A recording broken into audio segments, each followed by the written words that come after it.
Australia is blaming China for injuring its navy. A ghost marriage scandal is gripping the Chinese internet, and whatever disease is filling up Chinese hospitals, China better come clean. That and more on this week's China News Headlines. Welcome to China Uncensored, I'm Chris Chappell. You know that trick where someone taps you on the shoulder and then they look the other way when you turn around to see who it was? Well, China just did that to Australia, except instead of tapping on its shoulder, it just gave Australia a black eye. Australia's Prime Minister visited Beijing earlier this month. And since this was the first time in 7 years an Australian leader had gone to China, many saw this as Australia and China finally patching things up. Things have been pretty rocky for a while. China had launched a trade war against Australia after former Prime Minister Scott Morrison called for an investigation into COVID. But Beijing was slowly rolling that back before the meeting, and Australia was hopeful things would go back to normal soon. However, that kumbaya moment lasted about as long as a product from Temu. Last week, Australia accused China of injuring Australian naval divers with sonar pulses. Australia said it alerted a Chinese Navy destroyer that its divers were working underwater within the exclusive economic zone of Japan. Despite that, it said the destroyer closed towards the Australian ship and operated its hull-mounted sonar in a manner that posed a safety risk. The divers sustained minor injuries from the sonar blasts, which made Australia so mad it decided to cut trade ties with China right then and there. Just kidding. What Australia actually did was express its serious concerns to the Chinese government, to which China proceeded to look the other way and say, "Who, me? I didn't do that." China rejected Australia's version of the story completely, claiming it never used its sonar, like at all. Now, as you can imagine, that made Australia really mad. So mad that when Australia's Prime Minister saw Xi at the APEC summit in San Francisco last week, he hit back. You're copping a fair bit of flack over it, accusations you didn't raise it with the Chinese leadership in San Francisco. Can you clear that up? I don't talk about private meetings on the sidelines, discussions I have with any world leader. That's how you keep communications open. But I can assure you that we raised these issues in the appropriate way. Yeah, that was a real stinger. And speaking of countries standing up for themselves, Thailand. Thailand's Prime Minister told China in no uncertain terms that it wasn't going to allow Chinese police to patrol anywhere in Thailand. That is, after its plan to have Chinese police patrol tourist areas sparked public outcry. Apparently, the cooperation with Chinese police was discussed as a way to draw more Chinese visitors, who used to make up the largest number of foreign arrivals before the pandemic. So Thailand thought that having Chinese police around would make Chinese tourists feel safer, instead of the usual terror Chinese people feel when they see Chinese police. The other reason the Thai government wanted Chinese police was to help bust Chinese mafia groups in Thailand. Apparently, Thai citizens were less worried about Chinese mafia than they were about Chinese police, though, which says something about how people feel about Chinese police. And after the break, what's up with Chinese ghost marriages? Welcome back. We've reported before about how Chinese hospitals are filling up with patients with severe respiratory illness, many of whom are children. The Chinese government is calling it mycoplasma pneumonia and admits there has been a surge in cases. It's now urging people to stay calm while also saying there is a steady number of patients developing severe cases, but there are very few critical cases and there are no related deaths so far. Whew. I was worried there for a second. I mean, it's not like China would ever cover up deaths from a rapidly spreading disease just to make itself look good. No, never. The World Health Organization is now asking China for more details, because that totally worked last time.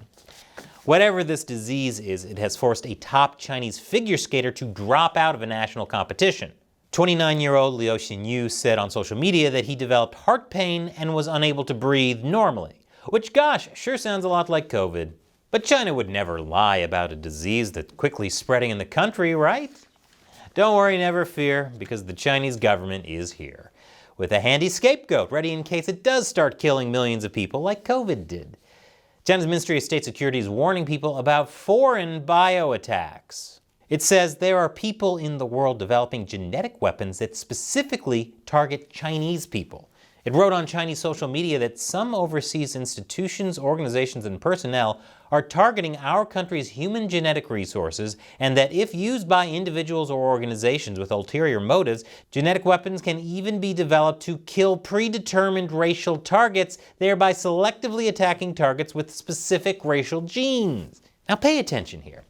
This might just seem like China trying to find a scapegoat for its problem, but usually when China accuses someone else of doing something, it's because China is really the one doing it. We know from a secret speech by China's former defense minister that China has seized the opportunity to master weapons of this kind, meaning genetically targeted diseases. So when China accuses other countries of developing bioweapons, you can be sure China is actually the one doing this. I wonder if they had an accidental leak.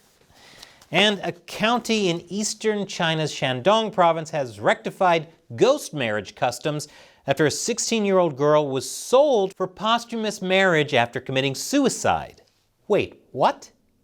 A 16-year-old girl was sold for marriage after she died? There are so many things wrong with this, I don't know where to even begin. First of all, what's a ghost marriage? And why would anyone force their underage daughter into one, especially after she died? What's that, Shelley? Oh, it's an ancient Chinese custom to marry people after they're dead so they're not lonely in the afterlife. That's terrible. How do the relatives know if they've found the right person? Why would anyone want to marry a corpse? What's that? Oh, the other person is dead too. Well then, that makes things easier, I guess. Eternity is a pretty long time to be stuck with someone you don't like, though, just saying. According to Global Times, there was heated debate online after a girl committed suicide last December and her adoptive parents sold her corpse to a family who wanted a bride for their dead boy. They reportedly got over $9,000 for it, which sounds like a heck of a bride price for someone who, well, let's face it, isn't going to produce any offspring. The girl's biological father had put her up for adoption because he couldn't afford to pay the fees for having another child under the one-child policy. However, he was apparently still in her life because he went to the police to press charges. According to the Global Times, he wanted the adoptive parents charged with domestic violence and the crime of insulting a corpse. Unfortunately for him, there is no crime of buying and selling corpses in China's laws at present. And I'm guessing no laws regarding marrying off a family member against their will either. Gosh, I told my parents they could do an arranged marriage for me over my dead body. Maybe I need to clarify that means never, not even over my dead body. And after the break, China's got more to worry about than Trump being reelected. Welcome back. Argentina just elected a new president, and let's just say he's not a big fan of China.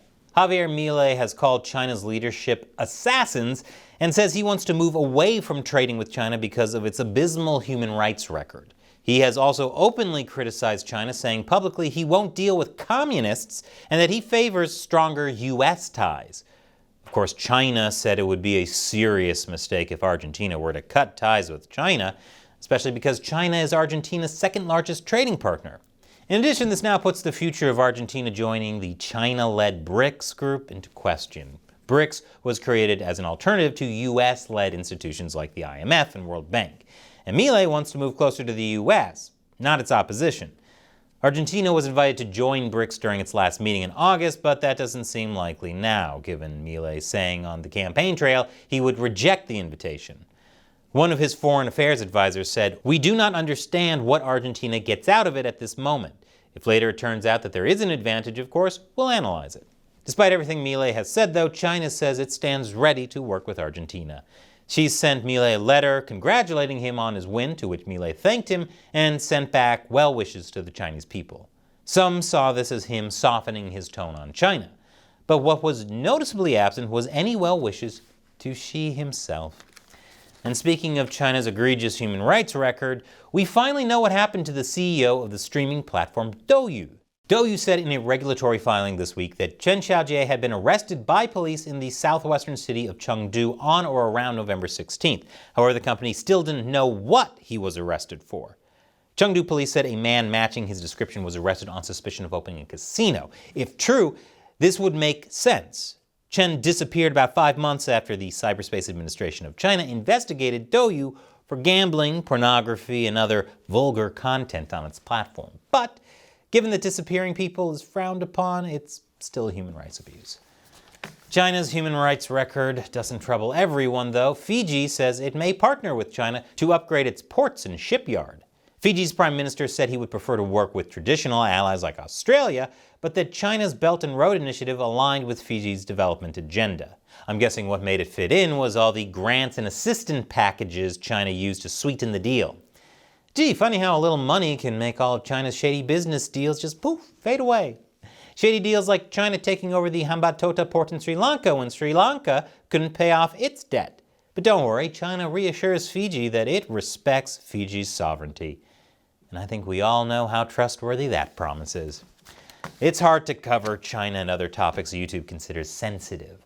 YouTube has even deleted our videos. That's why I've created a new show called Deep Thoughts While Gaming, to talk about things YouTube might flag, but hide them in gaming.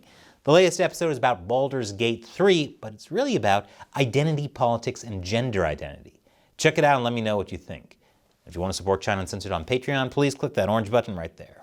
Once again, I'm Chris Chappell. See you next time.